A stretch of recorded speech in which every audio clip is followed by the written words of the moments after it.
존중받는 사람들의 품격 있는 마무리 대화법. 정약용의 인생 명언. 그 말 꼭 해야 했는가? 대화는 끝났는데 마음이 남는다. 괜히 한마디 더 한 것 같고 그 말이 계속 걸린다. 싸운 것도 아니다. 하지만 관계는 미묘하게 달라졌다. 50대, 60대가 겪는 관계의 균열은 대부분 마지막 한마디에서 시작된다. 정약용은 말한다. 말의 끝을 다스리는 사람이 관계의 주도권을 쥔다고. 우리는 말을 잘하는 법은 배웠다. 설득하고 설명하고 이기는 법도 안다. 그러나 품격 있게 끝내는 법, 존중을 남기는 마무리 대화법은 배우지 못했다. 그래서 늘 끝에서 한수를 내준다. 현실은 너무 익숙하다. 자식에게 조언을 마치며 덧붙인 말, 배우자와의 대화 끝에 남긴 한 문장, 후배에게 충고하며 정리한 마지막 표현. 그 순간엔 맞는 말이라 생각한다. 하지만 상대는 존중받지 못했다고 느낀다. 우리는 잊지만 관계는 그 마지막 말을 기준으로 기억된다. 그래서 이 이야기를 그냥 넘기면 안 된다. 마지막 한마디를 어떻게 끝내느냐에 따라 당신은 존중받는 사람이 될 수도 있고 늘 손해보는 사람이 될 수도 있다. 정약용이 말한 한수 위의 대화는 타고나는 게 아니다. 배우지 않으면 평생 끝에서 지는 말을 하게 된다. 관계가 틀어지는 이유를 우리는 늘 이렇게 말한다. 그때 말다툼이 심했잖아. 목소리가 높아지고 감정이 격해지고 서로 상처 주는 말을 했기 때문이라고 생각한다. 하지만 정약용은 다르게 봤다. 그는 말했다. 다툼은 시작에서 일어나지만 상처는 끝에서 남는다고. 문제는 싸움이 아니다. 마지막 한마디다. 자식을 떠올려 보자. 직장을 그만두겠다고 한다. 당신은 반대한다. 그 좋은 직장을 왜 그만둬? 자식은 말한다. 이 일이 저한테 안 맞아요. 목소리가 높아진다. 당신은 경험을 말하고 자식은 현실을 말한다. 여기까지는 문제 아니다. 의견이 다른 건 자연스러운 일이다. 가족이라고 늘 같을 수는 없다. 진짜 문제는 대화가 끝나갈 때다. 그때 튀어나오는 마지막 말. 그래, 내 멋대로 해봐. 나중에 후회하지 마. 이제 너한테 기대 안 한다. 실패해도 나한테 오지 마. 우리는 그 말을 정리라고 생각한다. 하지만 상대에게는 결별 선언으로 남는다. 정약용은 유배지에서 수많은 노인들을 만났다. 벼슬에서 물러난 사람들, 평생 일만 하다 늙은 사람들. 그들 중 많은 이들이 가족이 있어도 혼자였다. 자식과 멀어졌고 배우자와는 말이 끊겼다. 겉으론 이유가 다 달랐다. 속을 들여다보니 공통점이 있었다. 대화의 끝이 늘 날카로웠다.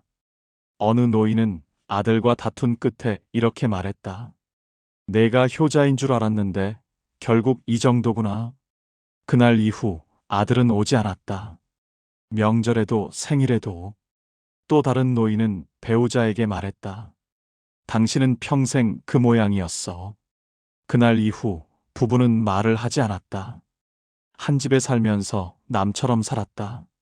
정약용은 기록했다. 말의 시작은 분노에서 나오지만 말의 끝은 자존심에서 나온다. 그리고 자존심으로 끝낸 말은 돌아오지 않는다. 왜 마지막 말이 가장 깊이 박히는 것일까? 사람의 기억은 마지막을 저장한다. 영화도, 병원도, 식당도 그렇다. 엔딩이 전체를 결정한다. 대화도 마찬가지다. 1시간의 대화보다 마지막 30초가 관계를 규정한다.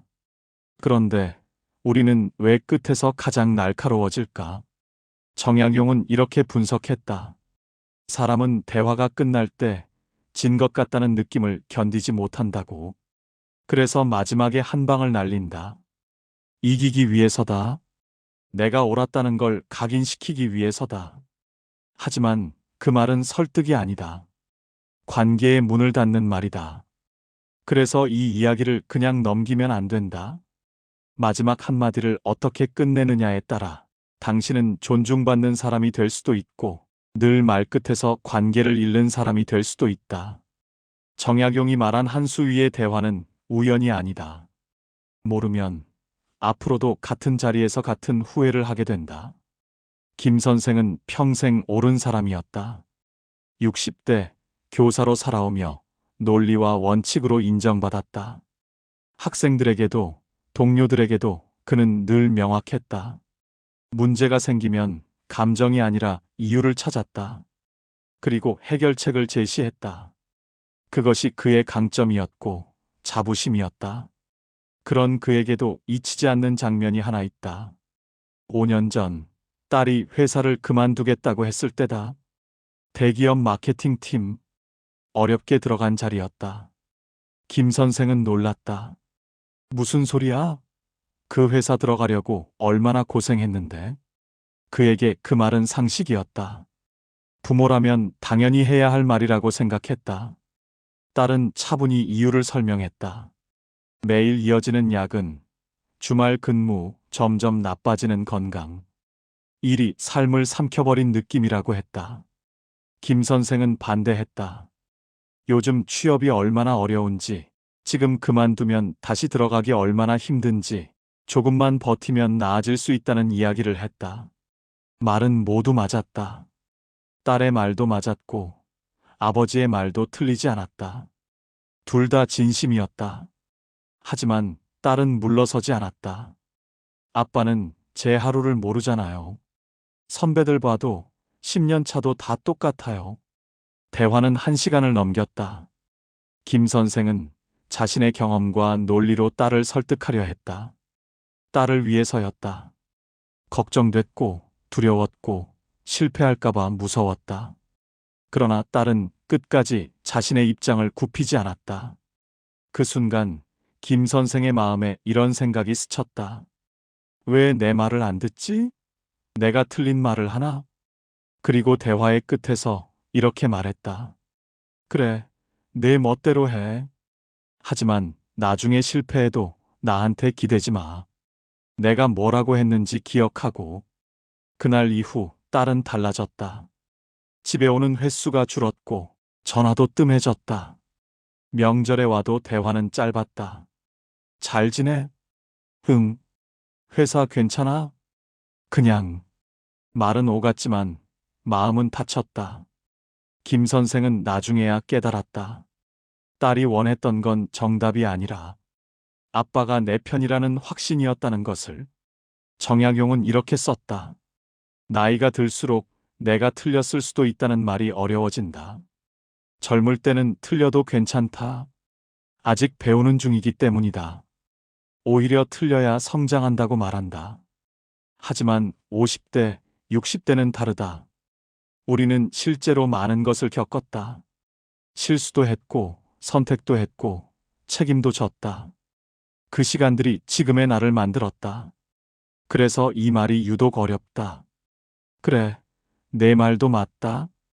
이 말에는 많은 의미가 들어있다.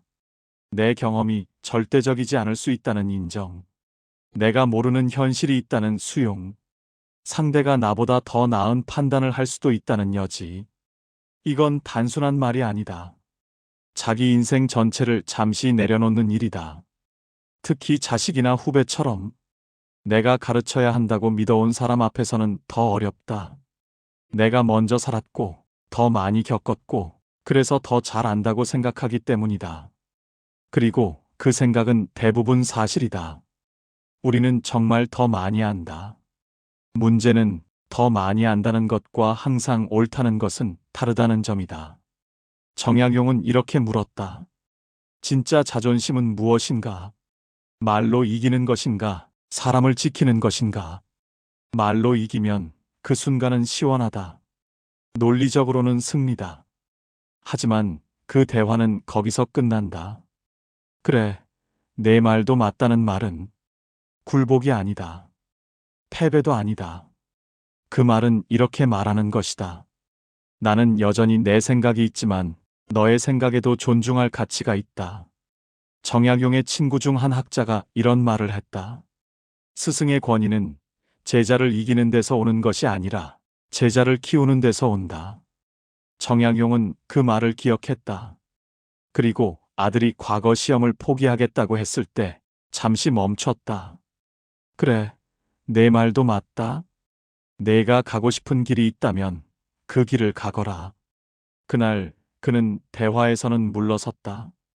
하지만 아들의 신뢰를 얻었다. 정약용은 나중에 이렇게 썼다. 그날 나는 말로는 졌으나 사람으로는 이겼다. 이것이 한 수 위의 대화다. 품격 있는 사람은 말끝에서 이기려 하지 않는다.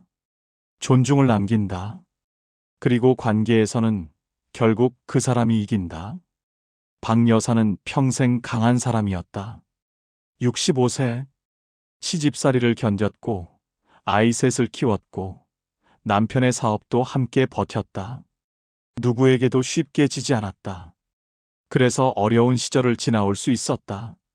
그녀에게는 분명한 습관이 하나 있었다. 대화에서 절대 지지 않는 것. 누가 뭐라 해도 자신의 주장을 끝까지 밀어붙였다. 그것이 그녀의 힘이었고 살아남는 방식이었다. 하지만 나이가 들면서 문제가 생겼다. 사람이 아니라 관계에서 문제가 생기기 시작했다. 며느리와 자주 부딪혔다. 손주 교육 문제, 집안일 처리 방식, 명절 준비. 의견은 늘 달랐다. 박 여사는 자신의 방식이 옳다고 믿었다. 실제로 효율적이었고 오랜 경험에서 나온 판단이었다. 그래서 대화의 끝마다 이렇게 말했다. 내가 해봐서 아는데 그렇게 하면 안 돼. 내 경험이 몇 년인데 내 말이 틀렸어? 그래, 내 맘대로 해봐. 나중에 고생하는 건 너야. 박 여사는 이겼다. 며느리는 더 이상 반박하지 않았다. 하지만 그때부터 며느리는 말을 줄였다. 아무것도 묻지 않았고 아무것도 의논하지 않았다. 혼자 결정하고 혼자 처리했다. 명절이 되어도 오래 머물지 않았다. 다음 날이면 서울로 올라갔다. 회사 일이 있어서요. 박 여사는 알고 있었다. 그 말이 핑계라는 것을. 손주들도 멀어졌다. 아이들은 엄마를 따른다. 엄마가 할머니와 거리를 두자 아이들도 자연스럽게 멀어졌다. 정약용은 유배지에서 이런 노인들을 많이 보았다. 대화에서는 늘 이겼지만 관계에서는 늘 혼자인 사람들이다. 한 노인은 마을에서 존경받는 어른이었다. 지식도 많고 경험도 풍부했다. 누가 찾아오면 언제나 명확한 답을 주었다. 문제는 그 답이 항상 하나뿐이었다는 점이다. 자신의 생각만 옳다고 믿었다. 다른 의견이 나오면 끝까지 논쟁에서 이겼다. 처음에는 사람들이 몰려왔다. 역시 어른이다. 많이 아신다. 그러나 점점 찾아오는 사람이 줄었다. 사람들은 깨달았다. 그에게 가면 위로는 없고 정답만 있다는 것을. 사람들이 원한 것은 가르침이 아니었다. 공감이었다. 함께 고민해주는 태도였다. 그 노인은 결국 외로워졌다. 옳았지만 곁에 남은 사람이 없었다. 정약용은 이렇게 기록했다. 말로 이기는 것에 익숙해진 노인은 관계를 잃는다. 사람은 늘 지는 대화를 하고 싶어 하지 않기 때문이다. 나이가 들면 관계는 자연히 줄어든다. 친구는 떠나고 직장 인연은 사라진다. 새로운 관계를 만들기도 쉽지 않다. 남는 것은 가족이다. 자식, 배우자, 손주, 노년의 전부다. 그런데 그 관계를 말로 이기려는 습관 때문에 잃는다면 어떨까? 정약용은 이렇게 썼다. 젊었을 때는 오름이 중요하다. 그러나 늙어서는 관계가 중요하다. 젊을 때는 싸워야 할 때가 있다. 주장을 세우고 오름을 지켜야 한다. 하지만 노년은 다르다. 필요한 것은 승리가 아니라 평화다. 혼자 옳은 것보다 함께 있는 것이 더 중요하다. 자식과의 대화에서 이기는 것이 중요한가? 관계가 중요한가? 배우자와의 말다툼에서 승부가 중요한가? 함께 늙어가는 시간이 중요한가? 후배에게 내가 맞다는 걸 증명하는 게 중요한가? 언제든 찾아올 수 있는 사람이 되는 게 중요한가? 답은 모두 알고 있다. 문제는 습관이다. 정약용은 임종을 앞둔 노인들의 말을 들었다.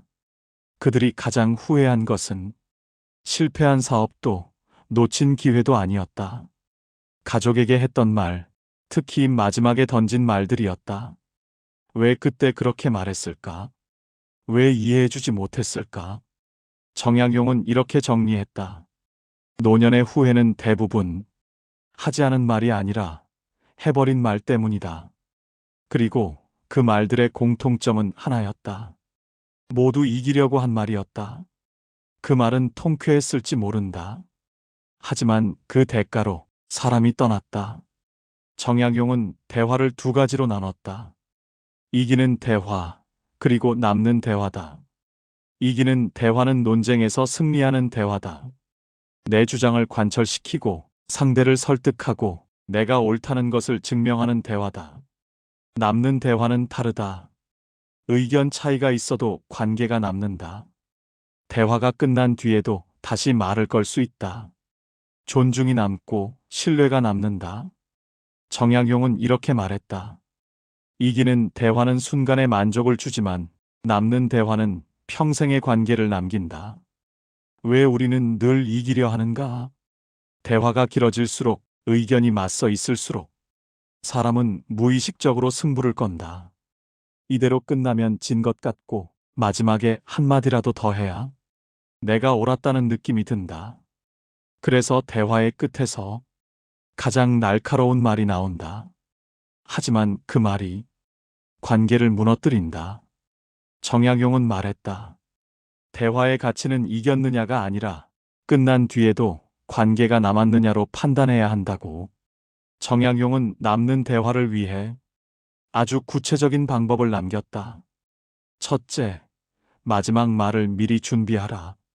대부분의 사람은 대화의 시작만 준비한다. 어떻게 말할지, 어떤 표현을 쓸지 고민한다. 하지만 끝은 준비하지 않는다. 그래서 감정이 올라온 상태에서 즉흥적으로 대화를 끝낸다. 정약용은 이렇게 조언했다. 중요한 대화를 앞두고 마지막 말을 먼저 정해두어라. 자식과의 대화라면 이렇게다. 아빠는 내 결정을 존중한다. 걱정은 되지만 내 판단을 믿는다. 내가 선택한 길이니 아빠가 응원한다. 마지막 말을 정해두면 중간이 흔들려도 끝은 무너지지 않는다. 둘째, 이기는 말 대신 남는 말을 고르라. 대화가 끝날 때 항상 선택의 순간이 온다. 이기는 말을 할 것인가, 남는 말을 할 것인가. 그래, 내 멋대로 해봐. 나중에 후회하지 마. 이 말은 이긴다. 하지만 관계는 다친다. 내 선택이니 내가 응원할게. 힘들면 언제든 이야기해. 이 말은 이기지 않는다. 하지만 관계는 남는다. 정약용은 말했다. 이기는 말은 쉽다. 남는 말은 어렵다. 이기는 말은 감정대로 하면 된다. 남는 말은 감정을 다스려야 나온다. 셋째, 내 말도 맞다라는 한 문장. 이 말에는 힘이 있다. 이 말은 대화를 끝내지 않는다. 오히려 문을 열어둔다. 상대는 생각한다. 내 말이 존중받았다. 그래서 다시 말한다. 다시 찾는다. 다시 의논한다. 정약용의 제자 중 한 명이 스승의 학설과 다른 주장을 펼쳤다. 주변이 술렁이었다. 하지만 정약용은 이렇게 말했다. 내 말도 맞다. 내 관점에서는 그렇게 볼 수 있겠구나. 나는 이렇게 보지만 내 생각도 일리가 있다. 그 제자는 평생 정약용을 존경했다. 사람은 이긴 스승보다 존중한 스승을 잊지 않는다. 넷째, 침묵도 하나의 마무리다. 때로는 아무 말도 하지 않는 것이 가장 좋은 마지막이다. 감정이 올라왔을 때, 날카로운 말이 목까지 차올랐을 때, 정약용은 이렇게 말했다. 그때는 침묵하라. 침묵은 약함이 아니다. 도망도 아니다. 관계를 지키기 위한 전략이다. 누군가 물었다. 그럼 비겁해 보이지 않습니까? 정약용은 답했다. 감정에 휘말려 관계를 망치는 것이 과연 용기인가? 결국 대화의 품격은 끝에서 드러난다. 정약용의 대화 철학은 단순하다. 이길 것인가, 남길 것인가. 노년에는 더 분명해진다. 말은 줄어들고 관계는 더 소중해진다. 그래서 이제 필요한 것은 말을 더 잘하는 기술이 아니다. 끝을 다루는 지혜다. 이기는 말은 순간을 남기고 남는 말은 사람을 남긴다. 그리고 노년에 사람보다 중요한 것은 없다. 마지막 말은 기술이 아니라 태도다. 대화의 마무리는 말솜씨의 문제가 아니다. 그 사람을 어떻게 대하고 싶은지 그 마음이 드러나는 순간이다. 같은 상황에서도 어떤 사람은 관계를 닫고 어떤 사람은 관계를 남긴다. 차이는 마지막 한마디의 태도다. 정약용은 그 태도를 지지, 감사, 격려라는 세 가지로 정리했다. 첫째, 자식과의 대화는 지지하는 말로 끝내라. 자식과 의견이 다를 때 우리는 자주 이렇게 말한다. 그래, 내 마음대로 해. 하지만 나중에 후회해도 몰라. 이 말의 문제는 분명하다. 조건부 사랑이다. 내 말을 들으면 내 편이고 안 들으면 책임지지 않겠다는 신호다. 정약용은 이렇게 조언했다. 자식의 선택이 마음에 들지 않더라도 마지막 말은 지지로 끝내라. 내 선택이니 아빠가 믿는다. 걱정은 되지만 내 판단을 존중한다. 힘들면 언제든 말해. 아빠는 내 편이다. 이 말은 결과를 보장하지 않는다. 하지만 자식의 마음을 지켜준다. 아이들은 실패보다 버려질까봐 더 두려워한다. 지지가 남으면 자식은 언젠가 다시 돌아온다. 둘째, 배우자와의 대화는 감사로 끝내라. 오래 함께 산 부부일수록 말이 거칠어지기 쉽다. 익숙함은 무례로 변한다. 당신은 늘 그래. 이제 기대도 안 해. 정약용은 말했다. 부부는 오래 살수록 말을 더 조심해야 한다고. 배우자와의 대화는 감사로 끝내야 한다. 당신 덕분에 여기까지 왔어. 당신이 있어서 다행이야. 고마워. 어색해도 괜찮다. 평생을 함께한 사람에게 감사를 말하지 못한다면 그게 더 이상한 일이다. 정약용은 유배지에서도 아내에게 편지를 쓸 때마다 마지막에 이렇게 적었다. 당신이 없었다면 나는 여기까지 오지 못했을 것이오. 그 말이 부부를 붙잡았다. 셋째, 후배와의 대화는 격려로 끝내라. 나이가 들면 우리는 자연스럽게 가르치는 위치에 선다. 후배들은 답을 얻으러 찾아온다. 하지만 후배에게 필요한 것은 정답보다 용기다. 내가 해봐서 아는데 나중에 후회하지 마. 이 말은 후배를 작게 만든다. 정약용은 이렇게 말했다. 후배에게는 답을 주지 말고 믿음을 주어라. 내 선택을 응원한다. 힘들면 언제든 연락해. 내가 하는 일 기대하고 있다. 이렇게 끝낸 대화는 다시 이어진다. 후배는 답을 얻으러가 아니라 사람을 얻으러 다시 찾아온다. 잊지 말자. 품격은 마지막에 남는다. 정약용에게는 많은 제자가 있었다. 그들이 평생 스승으로 모신 이유는 그가 늘 옳았기 때문이 아니다. 그는 제자들을 믿어주었다. 존중해 주었다. 끝에서 사람을 세워주었다. 대화의 품격은 시작에서 드러나지 않는다. 마무리에서 남는다. 이기는 말은 순간을 남기고 지지감사 격려의 말은 사람을 남긴다. 그리고 노년에 사람보다 중요한 것은 없다. 말을 잘하는 사람보다 끝을 잘 맺는 사람이 존중받는다. 그것이 정약용이 말한 품격 있는 마무리다.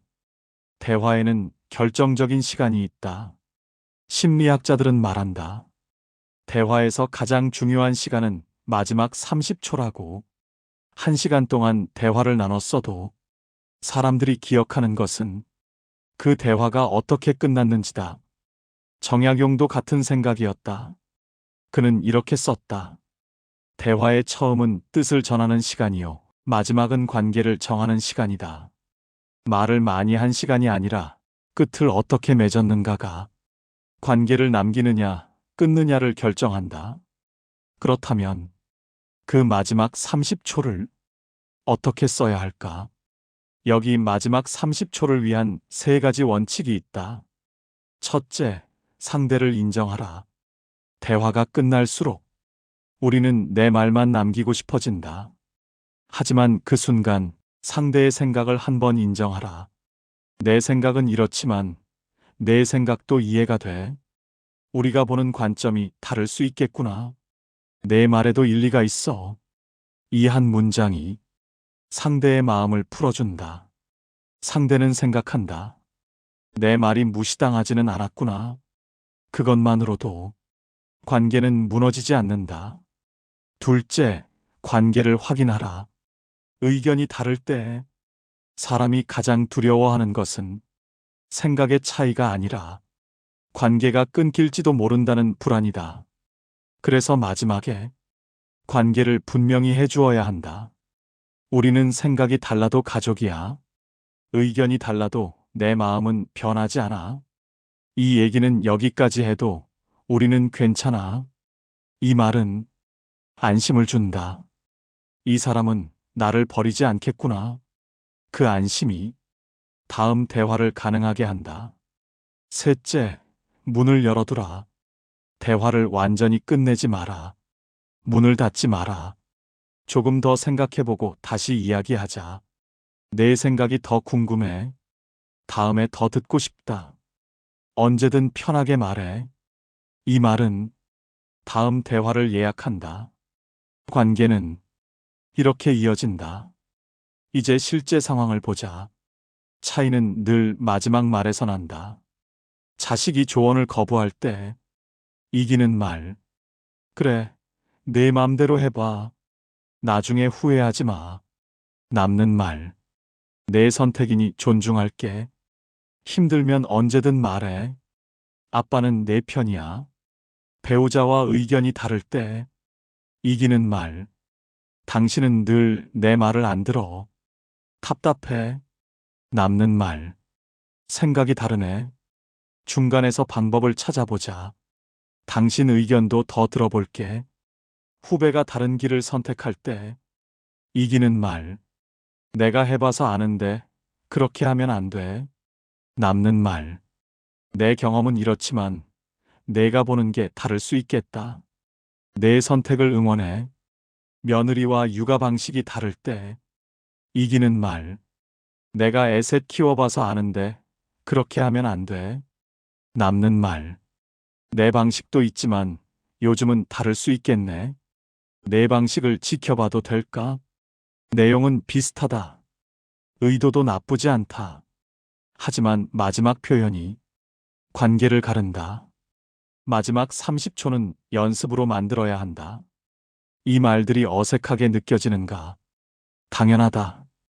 우리는 평생 이기는 말에 익숙해져 왔다. 남는 말은 연습하지 않으면 나오지 않는다. 정약용은 이렇게 말했다. 좋은 말도 기술이다. 기술은 연습해야 몸에 밴다. 그는 제자들에게 중요한 대화를 앞두고 혼자 연습해보라고 했다. 어떤 상황이 나올지 떠올리고 그때 마지막에 어떤 말을 남길지 미리 정해보라고 했다. 처음엔 어색하다. 하지만 몇 번 지나면 그 말이 당신의 말이 된다. 마지막 30초는 순간의 재치가 아니라 준비된 품격이다. 그리고 그 30초가 노년의 관계를 살린다. 후회는 늘 말에서 시작된다. 정약용은 임종을 앞둔 노인들의 말을 오래 들었다. 그들이 무엇을 후회하는지 기록했다. 놀랍게도 사람들은 실패한 사업을 가장 후회하지 않았다. 놓친 기회도 이루지 못한 꿈도 아니었다. 그들이 가장 오래 붙잡고 있는 것은 사람에게 했던 말, 그 중에서도 마지막에 던진 말이었다. 그리고 정약용은 그 말들 사이에서 분명한 공통점을 발견했다. 첫째, 모두 단정적인 말이었다. 넌 안 돼. 그건 불가능해. 너는 늘 그래. 이 말들은 미래를 닫는다. 사람을 규정한다. 가능성을 끊어버린다. 둘째, 모두 관계를 끊는 말이었다. 이제 너한테 기대 안 한다. 내 맘대로 살아. 나한테 오지 마. 이 말들은 문을 닫는다. 다시 돌아올 길을 없앤다. 셋째, 모두 감정적인 말이었다. 화가 나서, 실망해서, 자존심이 상해서 순간적으로 던진 말들이다. 이성적으로 생각해서 한 말이 아니다. 참지 못해서 나온 말이다. 그리고 그런 말은 가장 깊게 남는다. 왜 우리는 그런 말을 하는가? 정약용은 이렇게 분석했다. 사람은 대화에서 질 것 같을 때 가장 강한 말을 꺼낸다. 대화가 뜻대로 되지 않을 때, 상대가 끝까지 물러서지 않을 때 사람은 불안해진다. 이대로 끝나면 내가 진 것 같다. 그래서 마지막에 가장 센 말을 던진다. 상대를 무너뜨리기 위해서가 아니다. 스스로를 지키기 위해서다. 내 맘대로 해봐. 나중에 후회하지 마. 이 말의 진짜 의미는 이것이다. 결국 내가 옳았다는 걸 증명받고 싶다. 하지만 그 확인을 기다리는 동안 현재의 관계는 사라진다. 우리는 미래의 승리를 예약하며 지금의 사람을 잃는다.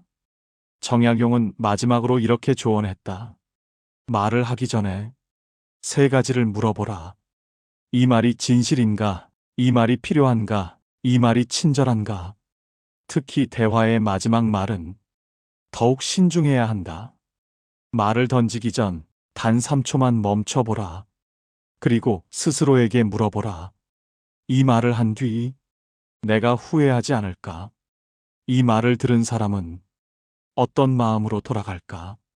이 말을 10년 뒤 다시 떠올려도 부끄럽지 않을까? 이 질문 하나가 많은 후회를 막는다. 노년의 후회는 하지 못한 말보다 해버린 말에서 온다. 그래서 지혜로운 사람은 마지막 말을 고를 줄 안다.